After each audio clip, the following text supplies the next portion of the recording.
بسم اللہ الرحمن الرحیم۔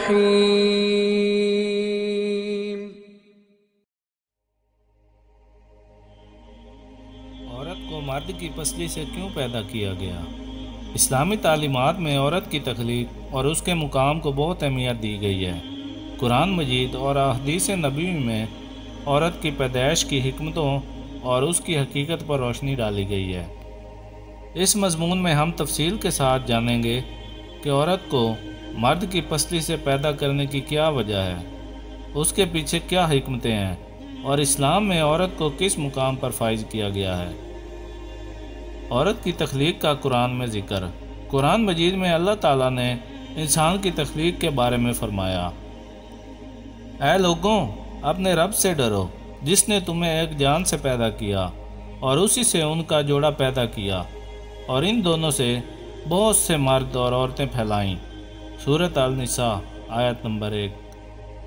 اس آیت سے یہ بات واضح ہوتی ہے کہ عورت کو مرد کی تخلیق سے وجود دیا گیا۔ مفسرین کے مطابق حضرت حوا علیہ السلام کو حضرت آدم علیہ السلام کی پسلی سے پیدا کیا گیا۔ اس عمل کی حکمت پر غور کرنے سے بہت سے اہم پہلو سامنے آتے ہیں۔ عورت کی تخلیق کے لیے پسلی کا انتخاب کیوں؟ عورت کو مرد کی پسلی سے پیدا کرنے کی حکمتوں کو سمجھنے کے لیے اس موضوع پر اسلامی تعلیمات اور علماء کے خیالات کو مد نظر رکھنا ضروری ہے۔ نمبر 1، قربت اور محبت کی علامت۔ پسلی انسانی جسم کے قریب ترین ہڈی ہے جو دل اور دیگر اہم اعضاء کی حفاظت کرتی ہے۔ عورت کو مرد کی پسلی سے پیدا کرنے کا مقصد یہ تھا کہ وہ مرد کے دل کے قریب ہو، اس کے جذبات اور احساسات کا محافظ ہو، اور دونوں کے درمیان محبت اور ہمدردی کا رشتہ ہو۔ نمبر 2، برابری اور عزت کا مظہر۔ پسلی جسم کا وہ حصہ ہے جو انسان کی ریڑھ کی ہڈی کی حمایت کرتا ہے۔ یہ ظاہر کرتا ہے کہ عورت اور مرد ایک دوسرے کے بغیر مکمل نہیں، دونوں ایک دوسرے کے ساتھ جڑے ہوئے ہیں اور ایک دوسرے کی حمایت کے لیے بنائے گئے ہیں۔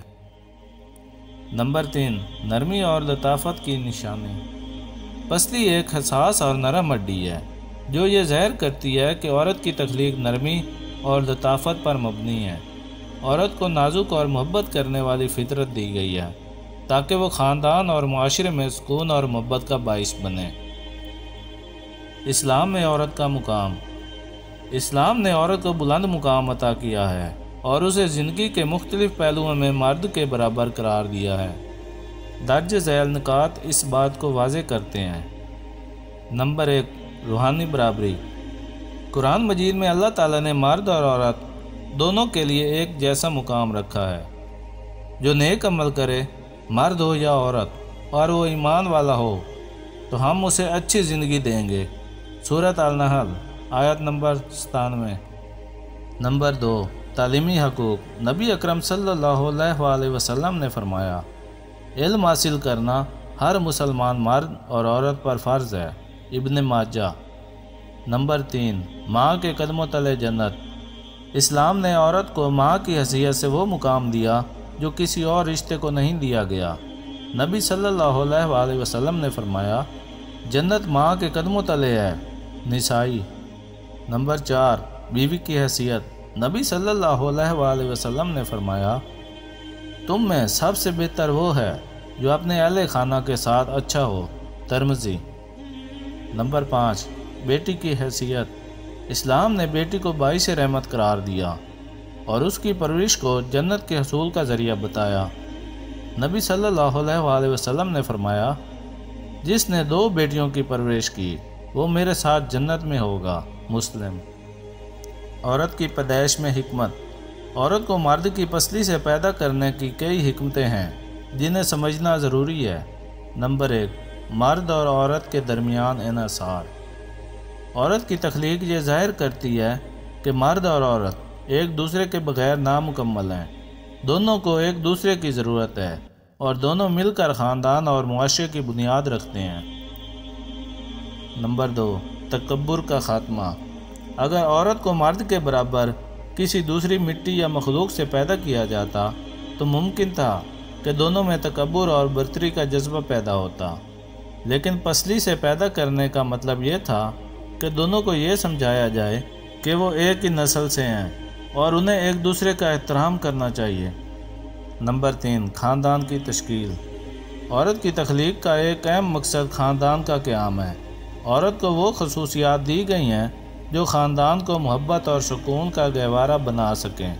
قرآن میں اللہ تعالیٰ فرماتا ہے، اور اس نے تمہارے لیے تمہارے جوڑے پیدا کیے تاکہ تم ان سے سکون حاصل کرو، اور اس نے تمہارے درمیان محبت اور رحمت پیدا کی۔ سورۃ الروم آیت نمبر 21۔ عورت کی حقیقت مرد کا ساتھی۔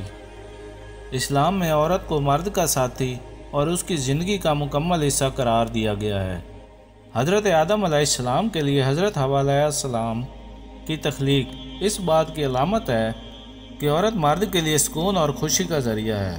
دونوں کے درمیان تعلق کو قرآن مجید نے لباس سے تشبیہ دی ہے۔ وہ تمہارے لیے لباس ہیں اور تم ان کے لیے لباس ہو۔ سورۃ البقرہ آیت نمبر 187۔ لباس انسان کو ڈھانپتا ہے، اس کی حفاظت کرتا ہے اور اسے خوبصورتی عطا کرتا ہے۔ اس طرح مرد اور عورت ایک دوسرے کے لیے سکون، حفاظت اور خوبصورتی کا ذریعہ ہیں۔ عورت کی تخلیق کے بارے میں غلط فہمیاں۔ کچھ لوگ یہ سمجھتے ہیں کہ عورت کو مرد کی پسلی سے پیدا کرنے کا مطلب یہ ہے کہ وہ مرد سے کم تر ہے۔ یہ تصور بالکل غلط ہے۔ اسلام نے عورت کو ہر لحاظ سے مرد کے برابر مقام دیا ہے اور اس کی تخلیق میں کوئی کمی نہیں رکھی گئی۔ نمبر 1، برابری کا اصول۔ قرآن مجید اور احادیث میں واضح طور پر مرد اور عورت کو برابر کہا گیا ہے، خواہ وہ عباداتوں، تعلیموں یا معاشرتی حقوق۔ نمبر 2، پسلی سے تخلیق کا مطلب۔ یہ علامت ہے قربت، محبت اور حفاظت کی، نہ کہ کم تر ہونے کی۔ اللہ تعالیٰ نے مرد اور عورت دونوں کو اپنی قدرت سے پیدا کیا اور دونوں کو ایک دوسرے کا معاون بنایا۔ خلاصہ، عورت کو مرد کی پسلی سے پیدا کرنے کا مقصد یہ تھا کہ دونوں کے درمیان محبت، ہمدردی اور انحصار کا رشتہ قائم ہو۔ یہ عمل اس بات کی علامت ہے کہ مرد اور عورت ایک دوسرے کے لیے لازم و مظلوم ہیں۔ اسلام نے عورت کو عزت، حقوق اور مقام دیا ہے جو کسی اور مذہب یا تہذیب میں نہیں ملتا۔ یہ ویڈیو عورت کی تخلیق کی حکمتوں اور حقیقت کو سمجھنے کا ذریعہ ہے۔ قرآن و حدیث کی روشنی میں یہ بات واضح ہوتی ہے کہ عورت کی حیثیت اسلام میں بہت بلند ہے اور اس کی تخلیق میں اللہ کی بے شمار حکمتیں پوشیدہ ہیں۔ تو دوستوں، اپنا بہت سارا خیال رکھیے گا۔